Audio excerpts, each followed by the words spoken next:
салом мухлисони Барселона ва канали Барса ТЖ. ҷузъиёти бештар оиди бозгашти Месси ба Барселона. Ливерпул ва Барселона нияти ивази бозингаронро доранд. вазъи ҷароҳати Араухо ва Кунде чӣ мешавад? Ин ва дигар хабарҳои муҳиме ки ба бошгоҳи Каталонӣ рабт дорад имрӯз пешкаши шумо мекунем.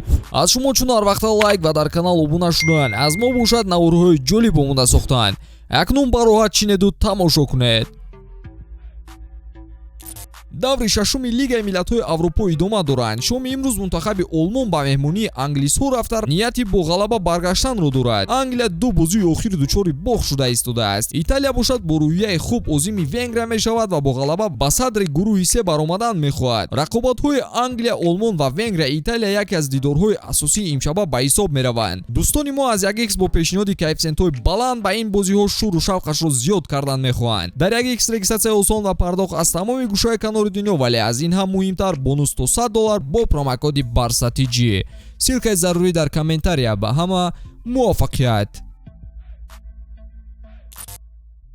имрӯзҳо сару садоҳо оиди бозгашти Месси ба Барселона аз сериалҳои туркӣ дида зиёдтар шуда истодааст.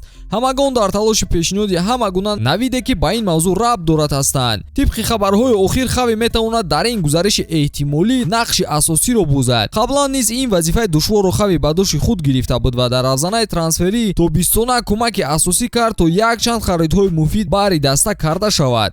Жерар Ромеро хабар медиҳад ки Хави ба бозгашти ҳамлагари аргентинӣ ба бандаи худ боварӣ дорад ва чӣ кори аз дасташ ояд баҳри ӯ анҷом медиҳад. гуфта мешавад ки ба эҳтимоли зиёд онҳо ваъдаи пулӣ намедиҳанд, чун даста ҳар як тангашро ҳисобкитоб карда қадам монда истодааст. ягона чизе ки метавон баҳри Месси кард ин ҳам нақши лидерро ба даста баҳраш дода шароити хубро пешниҳод кардан аст. вале инҷо савол ба миён меояд ки Барселона ки нияти аз нав сутунҳои бошгоҳро сохтан дошту аз қолаби қаблие ки Мессиро ёбу пас деб баромадан мехост акнун боз мақсади вазъи пешинро баргардонидан аст? ё баъди бозгашт ба монанди солхӯрдаҳои дигари содиқи даста дар курсии эҳтиётӣ мебинемаш?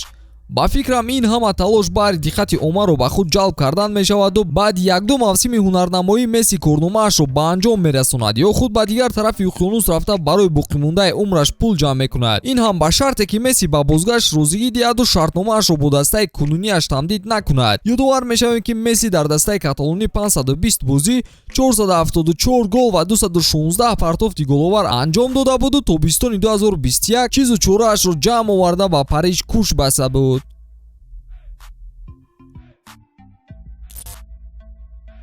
ду дастае ки аз якдигар хотироти хубе надоранд мехоҳанд додугирифти футболбозон байни дастаҳояшон анҷом диҳанд. гап сари Ливерпули Англия ва Барселона меравад. ҳамагон дар ёд доранд ки Ливерпул чӣ тавр дарди саре дар мусобиқоти аврупоӣ баҳри каталониҳо шуда буд. акнун бошад мехоҳанд хати ҳамлаи дастаашонро бо ивази бозингарон тақвият диҳанд. гуфта мешавад ки каталониҳо дар равзанаи гузариши зимистона барои ба даста ҷалб кардани Роберто Фирминио гуфтушунид кардан мехоҳаду Ливерпул бошад бар ивазаш Мемфис Депайро талаб хоҳад кард. сабаби ин иқдом аввалин дараҷа муҳлати шартномаи футболбозон гуфта мешавад, зеро ҳам Депай ва ҳам Фирминио тобистони оянда метавонанд ҳамчун агенти озод тарки даста кунанд. чун бе пул рафтани бозингарон ба зарари дастаҳо мешавад, ҳарду ҷониб мехоҳанд ки бо ивази онҳо фоидае ба монанди тақвияти ҳайат ба даст оранд. бояд қайд кард ки Фирминио дар мавсими ҷорӣ 8 маротиба ба ҳайати асосии Ливерпул баромада дар Премер-лигаи Англия 3 голу 3 ассист ба номаш муҳр задааст. Депай бошад ҳамагӣ 3 маротиба ба майдон баромадааст ки барояш муяссар шуд як гол ҳам ба самар расонад.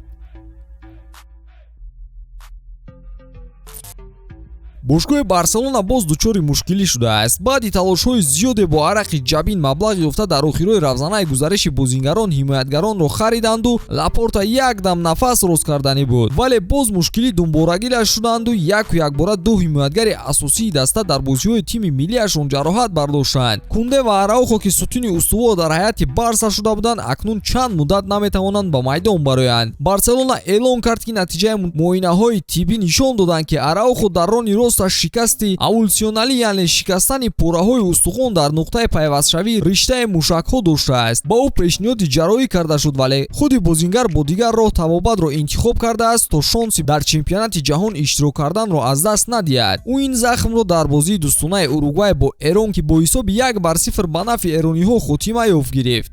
Араухо ҳанӯз дар дақиқаи 4 маҷбур шуда буд ки майдонро тарк кунад.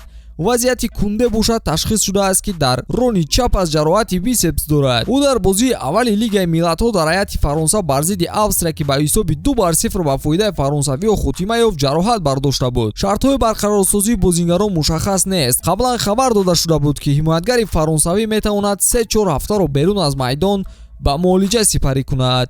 ба ҳамин навори имрӯзаи мо ба анҷом мерасад. То наворҳои баъдӣ тансият бимонед дӯстон. хайр.